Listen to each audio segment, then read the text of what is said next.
안녕하세요. 오늘은 어떻게 하면 우리 몸이 살이 찌지 않고 살이 빠지는 몸을 만들 수 있을지에 대한 얘기를 해보려고 합니다. 여러분 위고비 아시죠? 비만 치료제로 쓰여지는 위고비는 덴마크의 노보 노디스카라는 제약회사에서 만든 치료제인데 그 회사에서 15년 동안 연구원으로 일했던 아테네 삼스라는 분이 어떻게 위고비의 도움 없이도 살이 안 찌고 살이 빠지는 몸을 만들 수 있을지에 대한 내용을 쓴 책이 있습니다. 그 책에 보면 우리가 살이 안 찌는 체질이 되기 위해서 꼭 알아야 할 것이 있다고 얘기하는데요. 그것이 무엇이냐? 바로 호르몬이라고 얘기합니다. 여러 호르몬들 중에서도 체중 감량과 관련된 호르몬 두 가지를 꼭 알아야 한다고 얘기하는데요. 이 두 가지 호르몬이 우리 몸에서 어떻게 작동되는지를 알아야 우리가 살이 안 찌는, 살이 빠지는 몸을 만들 수 있다라고 얘기합니다. 그래서 오늘은 이 체중 감량과 관련된 호르몬 두 가지가 무엇인지, 그리고 이것을 어떻게 활용해야 우리가 진짜 살이 안 찌는 체질이 될 수 있는지에 대한 얘기를 드려보고자 합니다. 저는 보기와 다르게 살이 굉장히 쉽게 찌는 체질이었는데요. 그래서 다이어트를 늘 습관처럼 해왔었습니다. 또 살이 찌면 항상 배부터 쪄가지고 허리둘레 사이즈 변동이 굉장히 심했었거든요.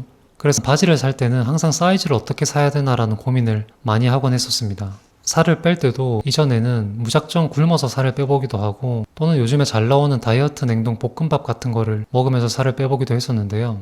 결국에는 다시 체중이 돌아오고 이게 꾸준하고 지속 가능한 방법이 아닌 것 같더라고요. 그래서 저처럼 다이어트를 늘 습관적으로 해왔지만 큰 효과를 보지 못하셨거나 잠깐 살을 빼더라도 결국에는 다시 원래 체중으로 돌아오셨던 분들은 아마 오늘 영상이 분명 도움이 되실 거라 생각합니다. 그럼 시작해 보겠습니다. 우리가 살이 안 찌는 체질이 되기 위해 알아야 하는 첫 번째 호르몬은 바로 인슐린입니다. 인슐린 호르몬에 대해서는 아마 많은 분들이 알고 계실 수도 있는데요. 혹시나 모르는 분들도 있을 수 있으니 간단하게만 설명드려 보겠습니다. 인슐린 호르몬은 우리가 음식을 먹고 혈당이 오르면 췌장에서 분비되는 호르몬입니다.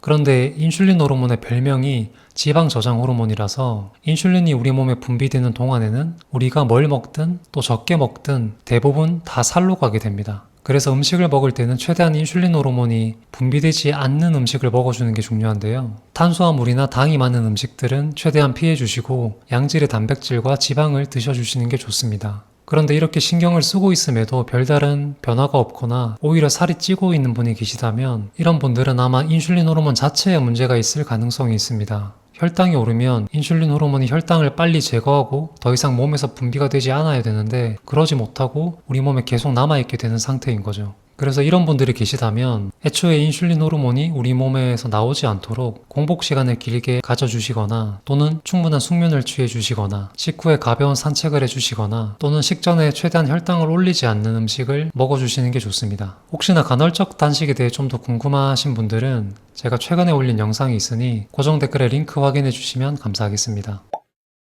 살이 안 찌는 체질이 되기 위해 두 번째로 알아야 하는 호르몬은 바로 GLP-1이라는 호르몬인데요. 이 호르몬이 오늘 우리가 꼭 알아야 되는 핵심적인 호르몬이라고 할 수 있습니다. 여러분 위고비를 구성하는 핵심 물질이 세마글루타이드라는 물질인데 이 물질이 GLP-1 호르몬을 모방해서 만든 물질입니다. 쉽게 말해 GLP-1 호르몬은 인슐린을 도와 혈당을 안정화시키고 식욕을 조절해 포만감을 느끼게 해주는 호르몬입니다. 그래서 살이 안 찌는 체질이 되려면 이 GLP-1 호르몬을 우리 몸에서 최대한 많이 분비시키는 게 중요합니다. 그러면 어떻게 하면 GLP-1 호르몬을 우리 몸에서 많이 분비시킬 수 있을까요? 답부터 말씀드리면 우리 몸에 있는 L세포를 자극해야 됩니다. L세포는 쉽게 말하면 장에서 호르몬을 만들어내는 세포인데 이 세포를 자극하게 되면 우리가 원하는 GLP-1 호르몬이 나오게 됩니다. 그러면 이 L세포는 어떻게 자극하냐가 중요하겠죠. L세포는 우리가 먹는 음식, 다양한 영양소들에 의해 자극을 받는데 L세포는 우리 몸 소화기 전반에 걸쳐 존재하지만 가장 많이 밀집되어 있는 곳이 장 아랫부분, 장 깊숙한 부분에 있기 때문에 L세포를 많이 자극하려면 우리가 먹은 음식들, 영양소들이 빠르게 분해되지 않고 L세포가 있는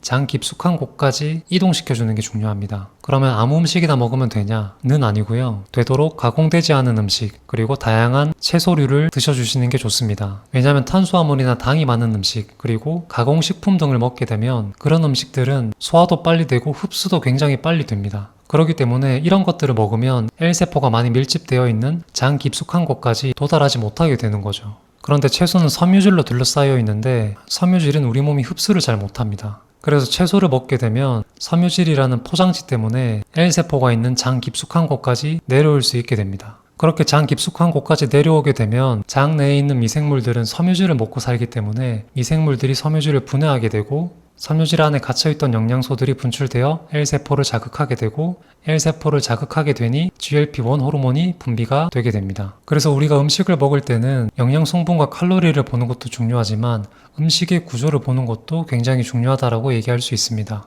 또한 채소를 먹으면 좋은 점이 장 내에 있는 미생물들은 섬유질을 먹고 사는데 미생물들이 섬유질을 먹음과 동시에 칼로리 일부를 얘네들이 가져가게 됩니다. 그래서 똑같은 칼로리의 음식을 먹더라도 탄수화물이나 가공식품 등을 먹게 되면 훨씬 살도 쉽게 찌고 포만감도 덜 느끼게 되는 겁니다. 이 책에서는 식단을 구성할 때 식단의 75%는 채소들 그리고 나머지 25%는 단백질과 지방으로 식단을 구성하라고 얘기합니다. 빠르게 효과를 보시고 싶은 분들은 이렇게 식단을 하셔도 무방하지만 평소에 먹던 탄수화물을 또 갑작스럽게 줄이게 되면 힘이 없고 기운이 떨어질 수도 있기 때문에 각자 컨디션에 맞게 이 비율을 조금씩 조정해 가시는 걸 추천드립니다.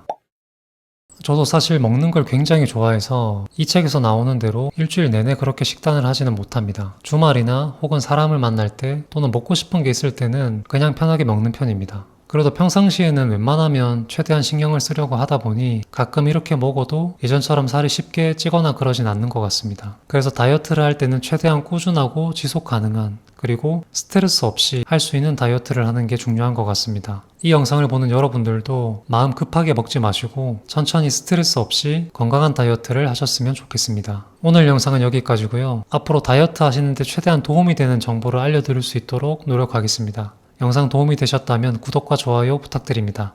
감사합니다.